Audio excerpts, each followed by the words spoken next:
Hello, hello, hello, and welcome back to another episode of Personal Branding Secrets. This is a full access episode now, so people who are watching this, you're part of the membership group. So welcome. Today we've got a great guest. He's called Dan Netting. He's a great guy. I know you don't value me very much. I don't have that much value for Dan at all. It's one of those where I'm like, I just wanted to use that so badly.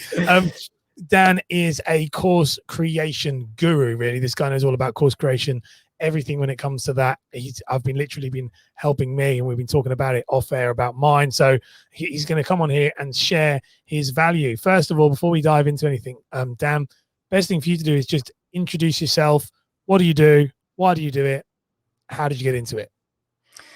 So right now, the biggest thing that I'm doing is, like you said, is helping people create courses. Specifically, I like to help with service-based businesses that are looking to stop trading time for money and start to move into, growing their businesses in a way that doesn't mean them spending more time in that business. But also, big thing for me is being able to create impactful courses. So it's working with those people to turn that into stuff that really makes a difference for their people.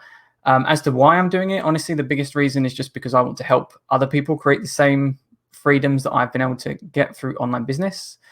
My road to this was actually a very different one, as the helmet over my other shower will show you. Quite hard to point. It's quite hard because it's quite difficult. It's very weird. It was for the last 8 years, I've run a business online teaching motorcycle riding techniques, specifically track performance, and I grew a good business in that area. So it's all come from those learnings and realizing that I believe I have a gift to be able to take people's knowledge and turn it into something that makes a difference and is also sellable. So yeah, now it's just this new path that I'm taking to help other people impact more people with the valuable gifts that they have. Awesome. So let's talk a little bit about your life at Lean. Before we dive into your course creation, let's start kind of like, let's take it to the beginning. You have a very successful YouTube channel called Life at Lean, 50,000 subscribers, something like that. It's more than that, but it's like above the 50. It's hard at this point to then do it because they go up so quickly, and that once you hit that certain amount. Obviously, you have online courses through that as well, teaching people. That's how you got into it. What made you decide to start making content right back? So you've been 8 years. What made you start to decide, okay, I'm going to start making content on YouTube? That's the way to go. That's the way my business is going to grow. Why did you do that? So the YouTube stuff was kind of the midpoint of that 8 years, really. Honestly, it's something I knew I should have done for a long, long time. It's a very visual thing that people need to be seeing you riding and seeing what you're doing on the bike and all those kind of things. But I just didn't want to get myself in front of the camera. It was really as simple as that. So that was kind of the middle point, but it did definitely help massively with the business, that side of things. In terms of teaching this stuff in general, when I first started, I'd been messing around for a couple of years before that point, just trying to get some kind of online business going. And I saw a big shift happening. This was around 2012, where to get attention and really monetize that attention, you needed to be providing value. And a lot more people were starting to realize that. So at that point, I was just thinking, okay, what am I good at? What do I love talking about? What could I talk about until the cows come home? And I was a few years into my life of riding bikes on the track. I'd reached a really good level. Me being me, I knew on a very deep level how I got there, because I just love to learn about the deeper mechanics of the stuff that I'm doing. And so I decided that was going to be my topic. And I just started putting content out there. Initially, it was just writing articles, because that was a nice, safe way for me to do that, just sitting behind a screen. But then, like I said, eventually moving over to YouTube, which is just took things to a whole new level in terms of how I was able to help people on the front end, but also demonstrate what I can do. The simple answer to that question is that it was just something that I was into at the time, and I felt like I could help people with. So that was the topic that I decided to build a business around. How did that start? Obviously in regards to you decided to do it. You started making videos. How was, it's like from the beginning to now, I'm sure you've seen some changes. Where did your initial success from it come from to, how long did it take before you had a video that landed? Like, talk a little bit about your experience of building a YouTube channel just in general. I say fortunate. It's not fortunate because I put in the work to get to this point, but at the point where I started creating YouTube videos, I already had an email list of about 15,000 subscribers. Wow. So the first video I created, I was just sending out to my email list. Now, I wasn't immediately getting 15,000 views on these videos, but it didn't take long for things to start to build relatively quickly. So it was January 2018. So I'd done a couple of videos before that, but I'd never really committed to doing it properly.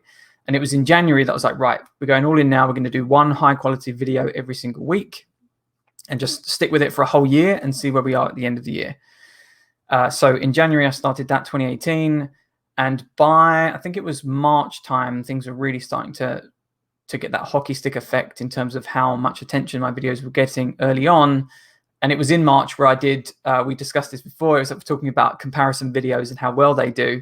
It was talking about 600cc motorcycles versus 1,000cc motorcycles. It's like one of those age-old debates in forums and that kind of stuff. And I created a video around that. And I was at a wedding at the time that weekend. And I was just like checking my phone every 5 minutes. Just, it's got another 2,000 views. It's got another 10,000 views. And I think at this point it's sitting at like 700,000 views. But at that time, it was just like massive numbers to me as it was kind of going up into the tens of thousands.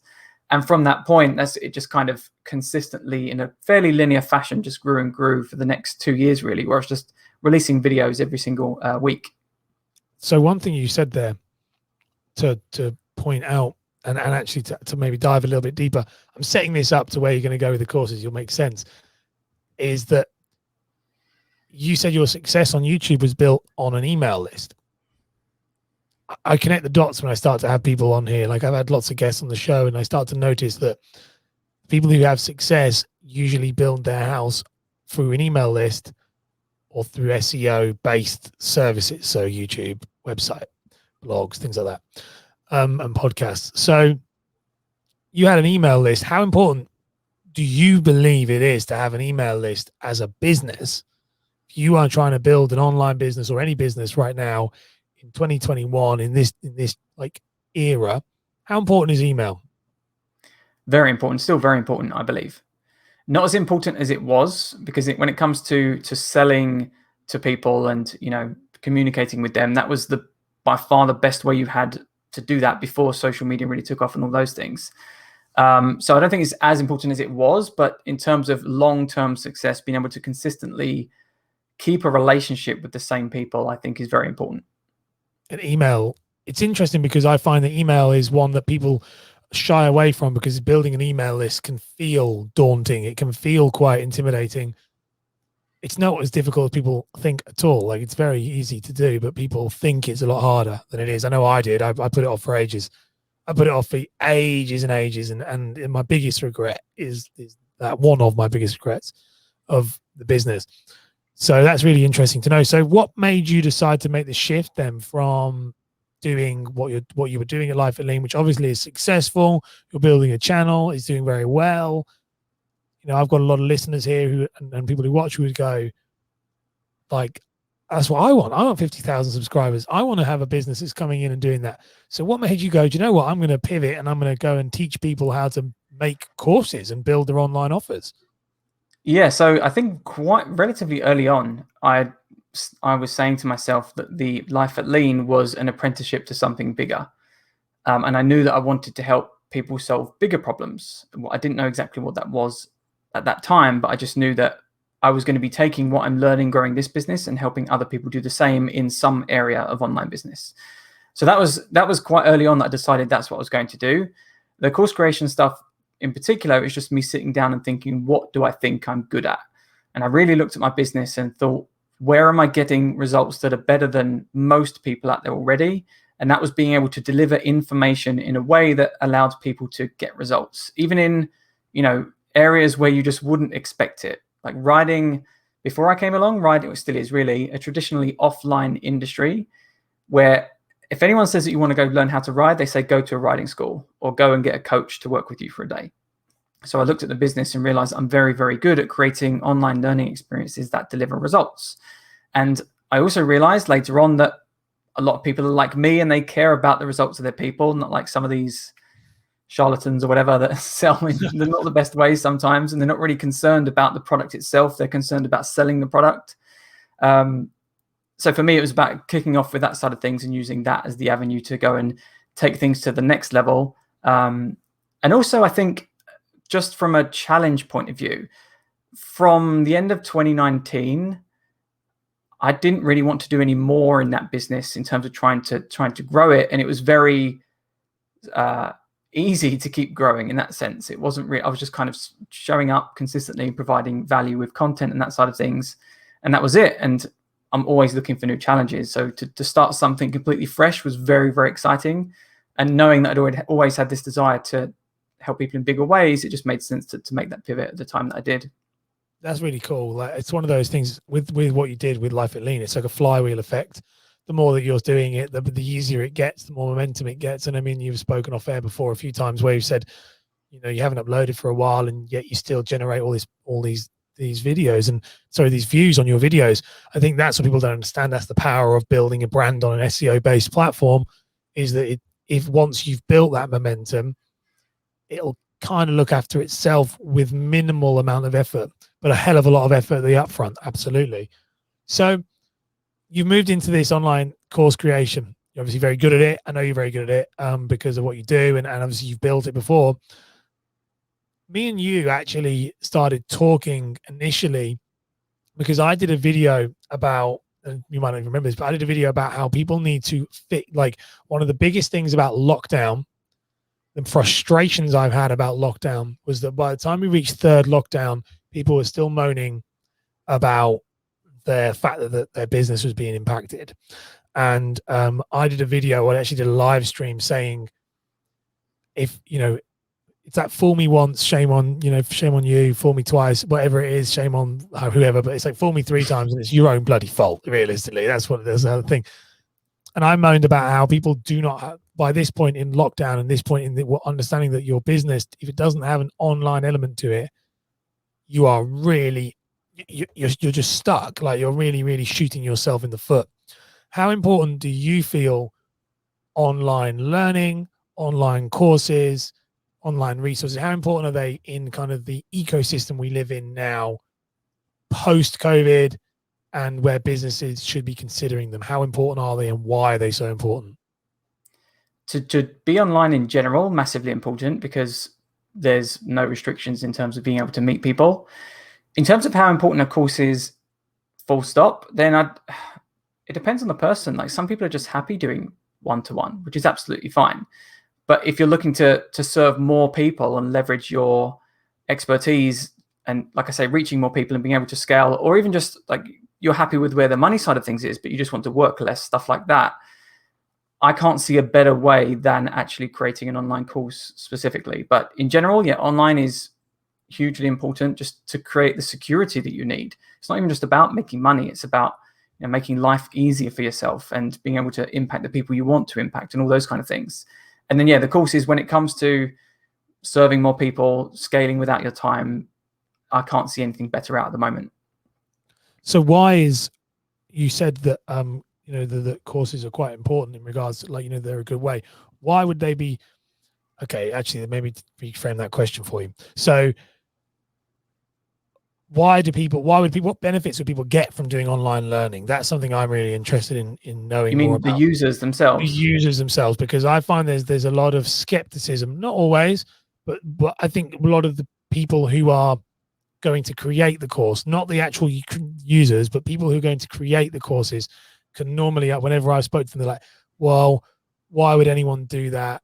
You know, it seems to be quite, I don't know how well, you're obviously, you're the professional at this. There seems to be a barrier there within the people who I speak to, going over that hurdle. So what benefits do people have for building, you know, for using like online learning resources as opposed to going to a coach or a consultant? Yeah, this is definitely, I mean, what you're talking about is just the stories that people tell themselves and the beliefs they have around this stuff, but it doesn't necessarily mean it's true. So funnily enough, I'm working one-to-one with someone at the moment, and she's a very, very experienced dog trainer. She's been doing it for about 30 odd years. And I'm helping her put together her stuff and take her stuff online, which is absolutely amazing. And she had the same thing. So she just assumed, because for all these years, she's had people turning up to a location or a hall somewhere, and doing classes on a set schedule at set times, that is what they want. But when she started speaking to them, which is something I get people to do, is really dive into the research side of things and speak to your ideal customers to find out what they want. They were saying, no, actually, we just want to be able to do this from the comfort of our home and just go through this stuff in our own time. We're all very busy. We want that freedom to be able to learn this stuff and progress on my schedule, basically. So that was a big eye-opener for her, because she realized that people don't want to necessarily go out to a class and be there on a Thursday night at 7 p.m. or whatever and go through that thing. They just want to be able to get the learnings, on their PC or tablet or whatever, and do the stuff from that point. So there's definitely pros and cons, because funnily enough as well, I had a coaching session with my people this morning, and we were talking about that, is that you kind of have to let go of the fact that you can't create the very best learning experience with an online course. Ultimately, being able to work with someone one-to-one and, coach them through issues and all these other things, that's typically going to be the best way. But you can still do a very, very good job of getting people results when you can package it into something that is, pre-recorded and something that they go through. But in terms of the benefits for them, I would say the biggest ones is being able to do it on their terms and in their time. And also, because you're sitting down and really crafting the learning experience, and not just, again, to use my client's example of standing in a hall teaching dog stuff, she hasn't necessarily got the options to do presentations or speak to very specific things that she needs to speak about because, this dog's over here doing something. So being able to really craft the learning experience in terms of the information you deliver and how you deliver it, I actually think the best way to do that is actually through an online course that you've sat down and really designed properly, as opposed to, just speaking to someone, whatever it is. So for me, there's the pros in that sense is, like I said, the schedule side of things, people being able to learn from home, which, working from home is the new buzzword. Now you can learn from home. And then obviously being able to craft a learning experience just in terms of delivering the information, I think it's one of the best ways in which you can do it. I completely agree with you. It's interesting. I'm very much being quiet when you're talking, because I'm obviously going to clip it up and I don't want to talk over it and the over echoes, and I'm trying not to make any points. So I'm like thinking, okay, I'm going to speak to you about it once we finish, because that'll be a definitive cut. But it's interesting because two things. First one, from a consumer behavior, I did my NLP practitioner course, and I specifically went out looking for an online only one. That's massive. It's like 200 odd hours, because you have to do that amount of time to get the qualification.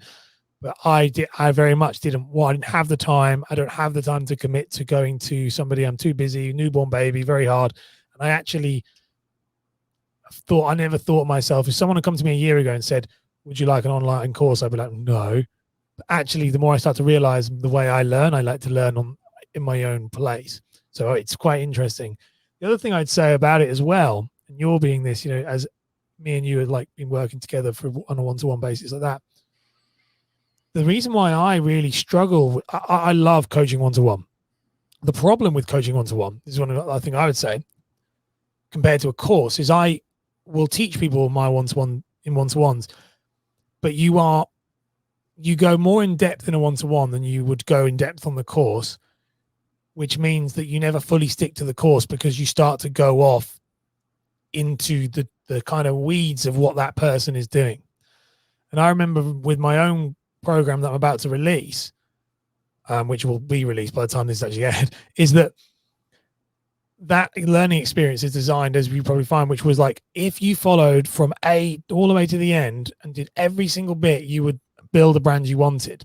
But very rarely do the clients ever get fully through that on a one-to-one experience, because very rarely, with nearly 100 clients in 1 year, and I could have a handful of people who have ever got fully through that course without them going, actually, I've been thinking about this, and can we have a look at this instead? And that's I would say, a huge benefit. And that can be a pro and a con, and there's a pro and a con but it's interesting, because it's the thing with online courses I find is they're very much train tracks. If you do this, you will get the result you want, which I know people who wanted to build a personal brand, if they did an online course with me, would probably get not a better result, but they would get a very well packaged result. Yeah. And it's quite interesting. So yeah, the thing with that, and you're right in the sense that it is train tracks, but the important thing on that is that you first need to be able to define where they're going, and then you can create that experience to do that. But yeah, just from our experiences of working together, and again, you're helping me with your stuff too. I know how much better your stuff is going to be when it is in a course, because for starters, I can go back and reference it again. Yeah. And because it's only speaking to the specific things that it was speaking to, rather than us going on tangents as we do, as a learning experience, I just think it's better. Like some people say, oh, I want to deliver it live because I want to be there to help that person. But that's not necessarily, giving them what they need. Because again, if we're defining an endpoint, and this is how I teach my people, is to first define that endpoint and then just give them what they need to get to that endpoint. Like no fluff, no messing around, no nothing. Just tell them what they need to know, tell them the steps to take, and say, this is the path, just follow it. And like I said, it all comes from first having that endpoint. But once you've had that endpoint and you can start to really craft the experience to getting them there, you're going to get better results. And just on a point on that, like talking about people not reaching the end, even with a pre-recorded course, that will still happen. In fact, a lot of sad as it is, a lot of people won't finish your course when they buy it. Some people won't even open it, which is just bonkers, but it happens. It happens. So just, it's not necessarily that you're going to suddenly get amazing results because you've gone for an online course, but you can flat out create a better learning experience by doing that, rather than just speaking to someone about what it is that you want them to do. Yeah. I know, I agree. I think you're right. It's one of those things that as a year of self-reflecting on what I've done, like the results that I gained from my clients without the course, we've always followed a structure, but with the results, like they've been amazing, like more than I could possibly imagine, and probably more than if they had done the course, truthfully. But the problem is, there was a moment where I got to it where I was like, okay, realistically, if I had a course that could support what I did, so that they just turn up to a session and we talk about how they found the module and what they didn't have, their pain points, it would be easier. And I think I'm a big believer in this online, in what you do, online learning. I believe it's where my future is as a business. I have a plan in my head that my goal is that in the next 5 years, 90% of my income comes from online. I don't want it to come from coaching. I think that's why I was really excited, one, to have you on the show, two, to get to know you properly, because I also think it's very important for anyone who's in my niche, which is coaching, consulting, and freelancing space, to leverage their time online with more either lower ticket items and as well as high ticket items, but using like group coaching experiences is definitely the way forward. Definitely the way forward to build a real business, instead to move from that self-employed, talking about that dog, the dog trainer. It's really interesting. My background originally, I grew up, my mum owned a dance school. I was a dance teacher for 12 years. And I know that feeling, that woman who is doing that thing. I know, I've lived that. That was my childhood. I grew up I was dance teaching from 16. I grew up in it. And so I know that feeling of like, there's a ceiling when you're trading your time for money. Definitely. It's a ceiling. It's definitely, I still wouldn't say get rid of that altogether. So when we're talking about courses, and the way that I recommend people do it is, the course is there to serve the information that you're delivering over and over and over again. You can still give them avenues for support, but instead of you like having a session with someone every single week, you've got all the training there for them to go through. And then you might just have a Facebook group where you go live once a week or once a month and just answer questions in that way. And that way you can, tackle all of those problems in one hit, in one place. Everyone can benefit from everyone else's problems, that kind of stuff. So I still love having that personal support, because I do think that is valuable. And I also think that having a one-to-one option and the next level thing is good too, because there's people that will still want to have that. So this dog trainer, she joined my program and then immediately signed up to one-to-one because she wanted that extra help in doing it. So you can still have those offers. But the beauty of when the course is, paying the bills and propping the business up, is you get to be a lot more choosy with who you work with as well. So you might just do less one-to-one, but also you can really think about, because you don't need to do one-to-one, you can really think about who you want to work with in that sense. So I definitely don't think, we're not talking about removing personal support, but it just changes it and makes it a lot easier for you as a business to run it. It's changing the way you look at it, isn't it? It's changing the dynamic of how it's run. I think I know what you mean. It's really, really good. So Two more questions for you. First question is actually, let's talk about this. No, we won't do that one. No, I'm not going to do that. If someone let's do the first, I'll do this question. So for someone who is building a course right now, what would be, and let's say thinking personal branding in mind, what would be your top 3 tips that you would give someone who is starting right at the beginning? They're a personal brand business, they're a coach, consultant, freelancer, and they're thinking, I need to move my brand online and start offering an online product or service as well as whatever else I do. What would be your top 3 tips? It would probably just be in the order in which I get people to do it. So really thinking about first the transformation that you're actually getting for people. This is really key too, because you need to make sure that that transformation is in alignment with what you're talking about on the front end. So all the stuff that you're putting out online and whatever it is, and how you're bringing people into your world, the transformation and the product that you create just needs to be an extension of that, and just the next level that they come and work with you to solve that end point, that end problem they're trying to solve. So the first thing is sitting down and really thinking about, what is the transformation that I'm getting for my people? What is the end point I'm trying to take people to? So this is, now we're just talking really in terms of like crafting the course itself. Mm-hmm. And then from that point, you just, the next step is to work backwards from that and think, what do they need inside of this product to actually be able to get to that point and deliver that result we're trying to get for them? So working backwards and thinking, okay, this is the end point they're trying to get to. What problems are they going to face? What big building blocks do they need to put in place to actually get to that point I'm trying to get them to? And that is what's going to help you start to craft the content and the learning pathway and the journey that you take through those people. And actually, the last step is something that I would say is going to help you with all of that. The last tip is to go and speak to your people.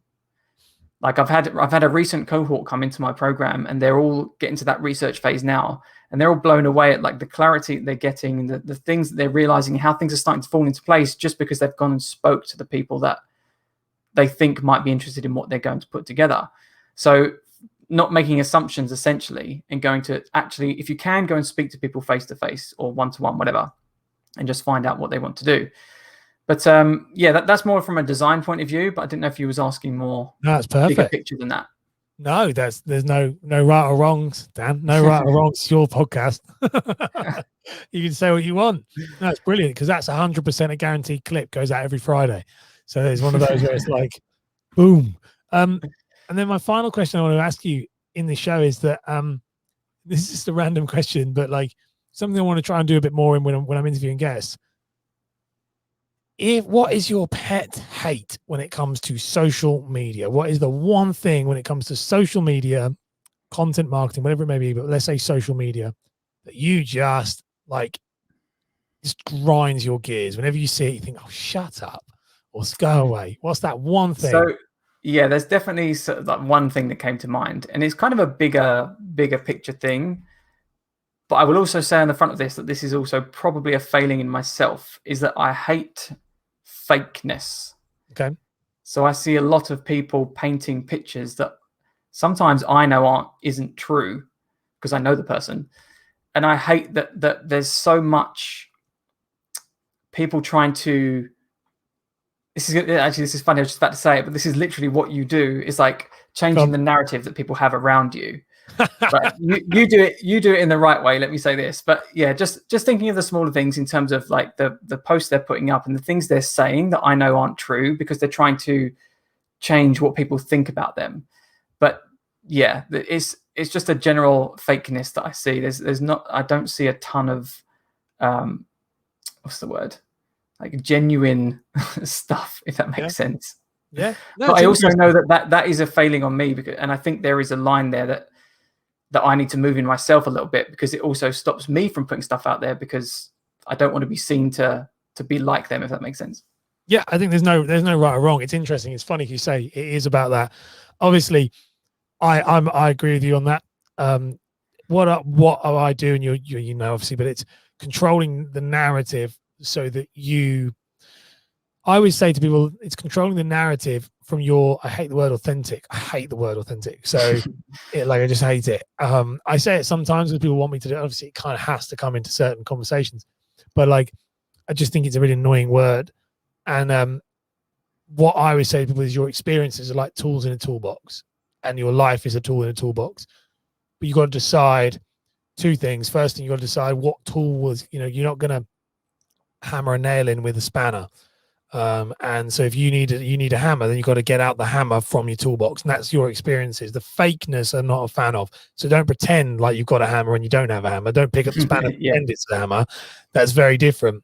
But all I say to people, a great example of what, like, all I do is, you can build a house with a screwdriver, or you can work with someone like me and build your house with a drill. Both of them are going to build you a house, but one's going to get you a lot quicker because it's a lot more efficient. But I think you're very right. There's a difference between control the narrative within your own self and within your own capacity and within your own kind of skill. I think I know what you mean though, when people are like hugely over exaggerate what they've done, hugely over exaggerate what they've got, hugely over exaggerate their client's success to get you in the front end, to then go, oh yeah. So there's a lot of that in the course creation space, as we've talked about before, and one of the reasons why I do what I do, because I feel like it's a bit of a rallying cry against those kinds of people. But yeah, just generally for me, there's just a lot of, normally it's on Instagram. I would say Instagram seems to be the platform that attracts that kind of thing, because it's that picture perfect kind of life and business that people are trying to portray without any flaws and all those kind of things. So I don't even look on Instagram. Like, I don't even look on it. No, I need to stop. I don't look on, to be completely honest. I mean, I don't look on any social media. I don't look at, like, I'm terrible. Like, I don't like social media. People don't get that with me. Like, they think I do. Like, if I could build my business without being on social media, I would. I don't like it. I think it's poisonous, but I also think it's okay. No, I don't think it's poisonous. The wrong one. I think it's, I think social media is a tool that can be used for good when you know how to use it. But the problem is 9 times out of 10, it is using you more than you are using it. And I think that is something that I'm a big advocate of. I quite like to champion that a lot. I don't have anything personal on my social media because it's no one's business. It's my business, but then the other thing I would say with social media that does my head in, and that's why I don't consume a lot of it, is that people believe that if you have, and that's why I asked you about the email list, very interestingly, is because, and why YouTube, because it's an interesting concept. Most people I know, to spot an amateur quite far, a mile off, in my opinion, is they build their brand online on a social media platform. Because it's very hard to make it sustainable. And I think that a lot of people, they'll talk about it. You just have to go on Clubhouse and it's how to grow your Instagram following. I'm thinking, but if you don't have somewhere where you're sending them to or doing something with them, what is the point? Because when they change the algorithm, you're screwed. Like Reels. Where else right now have you got where you can, guarantee every piece of content, assuming that's what you're doing? So when I was running Life at Lean and producing consistent videos on YouTube, I would just send them an email every time I'd sent one. And I know that email was going to land in their inbox every single time because they've subscribed and opened my emails, and it'd be very unlikely that it would end up in junk. And I know that they're going to see my content all the time. And there was people that, I'd not create a piece of content for a couple of weeks, and I'd get people emailing me saying, "Oh, is the content coming back? Are you still doing it?" So, and it's just another platform for people to find your stuff. But in terms of the probability that they find it and see it, is there anything better than email right now? I don't think so. There's not. And you're funny enough, you've made me think I need to start emailing I do 3 episodes a week. I need to email them out when they come out, or I need to do a Friday roundup where I email all 3 and go, this is this week's roundup. That's what I'm thinking I'm going to do, because I don't email any of my episodes out ever. And you're so right. Like, it is very much the right thing. Yeah, I think a roundup is a good way to do that, because some people will see that email and they'll see the heading. As long as the title is good and it's got that hook in it, they'll be like, "Oh, this is something I need right now," and they'll watch it. And that one piece of content they consume could be the difference between them, taking the next step with you and not ever doing that. I think that's a really good idea. I like that. I'm going to take that away after I finished. Tip number 4. Presentation. That is tip number 4. That's brilliant. If people want to connect with you, Dan, where's the best place for them to go?